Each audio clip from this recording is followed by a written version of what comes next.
Voilà. Et je viens d'ouvrir la boîte.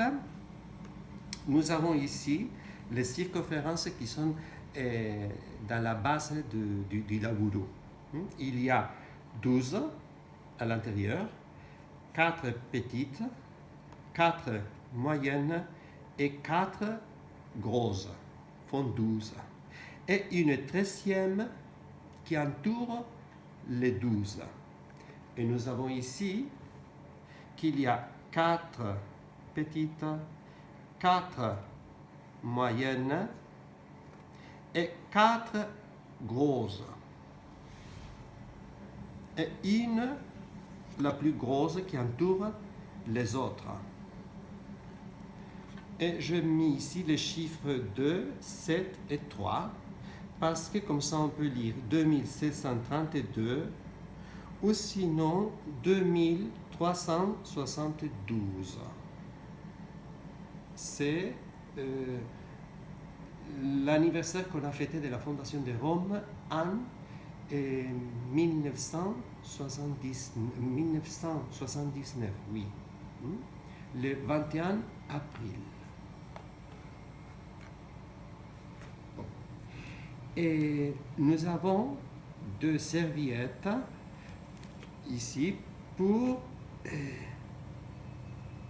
que les tasses ne se cassent pas et pour ne pas endommager le dessin.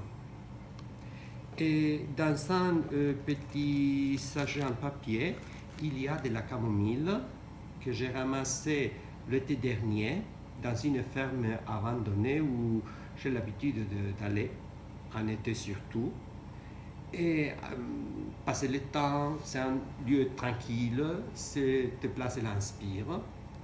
Et chez moi, il y a eu toujours l'habitude de ramasser de la camomille, et moi, encore, je ramasse.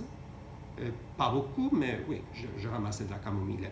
Mais le fait, c'est que quand Julio m'a envoyé la photo du livre écrit par Marguerite de Namar qui s'appelle Le Tameron, et j'étais dans cette ferme-là. Et c'est pour ça que j'ai apporté la camomille. Et nous avons 4 tasses que j'ai achetées à Saint-Jean-de-Luz. Et c'est la ville où le roi Soleil s'est marié. Et je ne m'attendais pas à ça, mais le magasin où j'ai acheté les tasses est juste en face de l'église de Saint-Jean, où Louis XIV s'est marié, et justement en face de la porte qui, après le passage des nouveaux mariés, a été murée avec des pierres.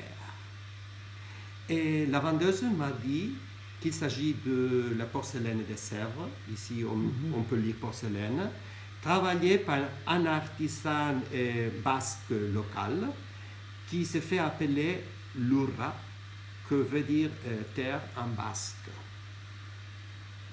Et voilà les tasses.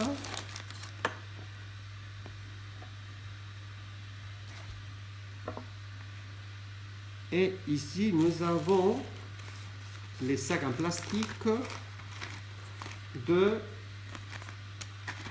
du magasin où j'ai acheté les tasses.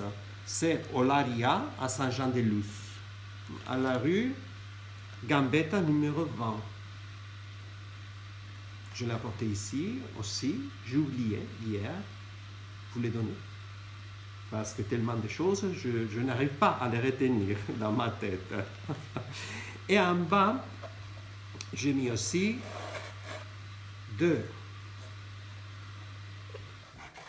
serviettes pour garder bien les tasses et ne pas endommager le dessin qui est en bas.